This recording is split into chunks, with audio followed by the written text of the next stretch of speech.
So, hello everybody. I hope you guys are getting to have delicious fruit snacks after a long hot day like I am. Are you? But if you're not, maybe these beautiful wax jambu will change your mind. So this beautiful little plant just grown here. She's in a pot, of course. And yeah, sorry, I'm just really hot and I'm kind of tired. But hello everybody. You guys are doing amazing. And this is a waxed jambu. Beautiful little plant. And she is currently covered in flowers that just bloomed and little clusters of fruit hanging on there. That one in the beginning. And this one that fell off while I was having a look-see around her. So you just sit here for real quick while I take a bite of my after the day snack. It's the end of the day. I'm gonna eat me a snack. Listen to this. Oh.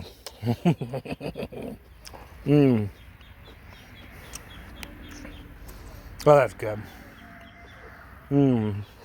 That is precisely what you need at the end of a very hot day. Or you have probably, literally, sweated out gallons of moisture. Wow. Super crunchy, but very wet. If you've never had a wax jambu, which this is not my first. I've had hundreds. Oh. A little brown on the inside there, but tastes just fine. Might just be a little oxidation, but guys. So the flavor on this is like a super crisp but very moist. It's like there's more moisture in there than you'd expect. You bite it, it just floods your mouth with juice. It's got the most delectable, light, sweet green apple flavor you can think of. No sourness. It doesn't have any sourness. But it's just got that clean, delicious apple flavor. It's like a green apple, like a Granny Smith apple. Just delicious.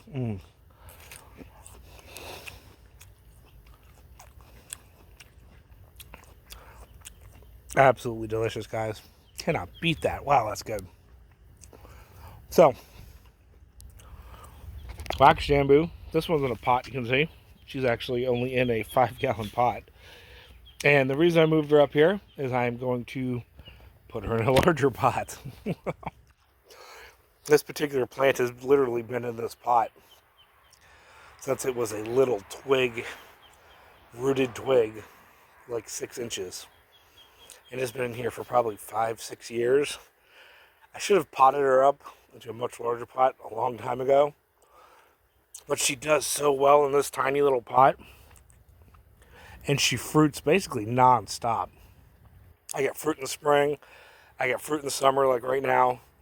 And she fruits again in the fall. So, can't really complain.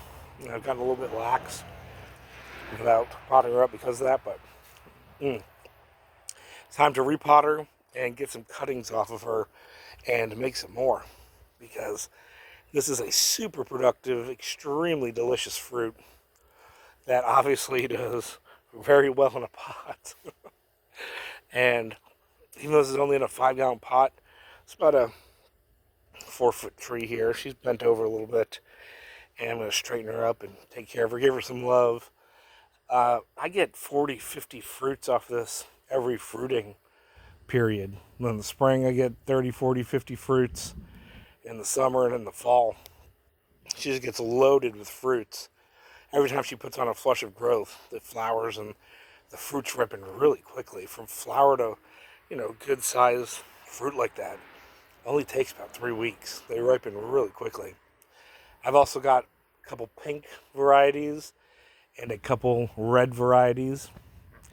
And they're all in that Siginium family.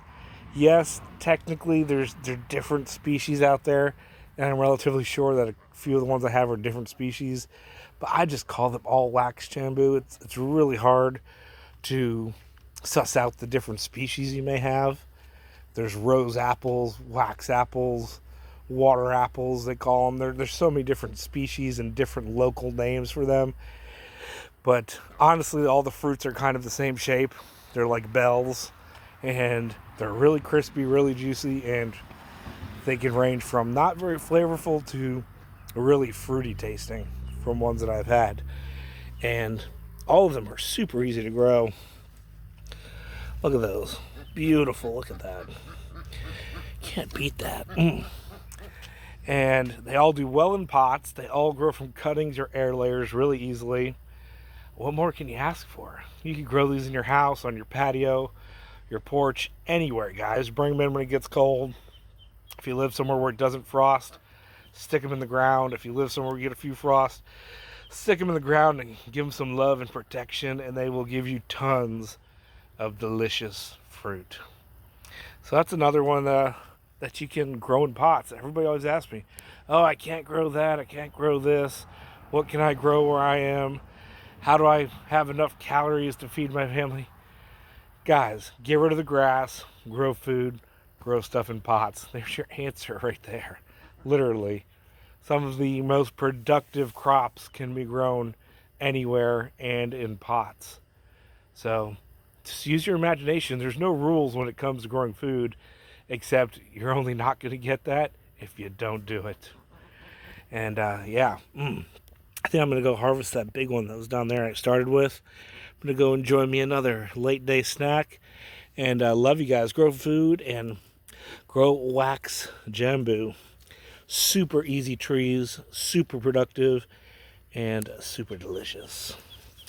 Hope you're getting encouraged. Hopefully you get some inspiration from something out of all of my crappy videos that I post all over the place. And just go with it, guys. Grow food. Find out what works in your area and get to it. And the only way you fail is if you don't do it at all. Love you. See you later. Get really jealous because I bet you guys don't have wax jambu right now to eat, do you? Comment below, let me know, or wherever you're watching this, tell me off, or make you nice and jealous if you've never eaten a delicious wax jambu. If you haven't, you better go get one, get growing. If you can find an air layer or rooted cutting, better. From seed, I don't know how long they'll take to fruit, so spend a little bit extra money and get a air layered or rooted one, and then make more of your own trees, guys. See you later. Green wax jambu. I think my pink one has some fruit on it too. My red one might actually as well. But they are in larger pots, and I wasn't about to repot them and give them some love, so you only get a video of this one right now. That's how it works, guys.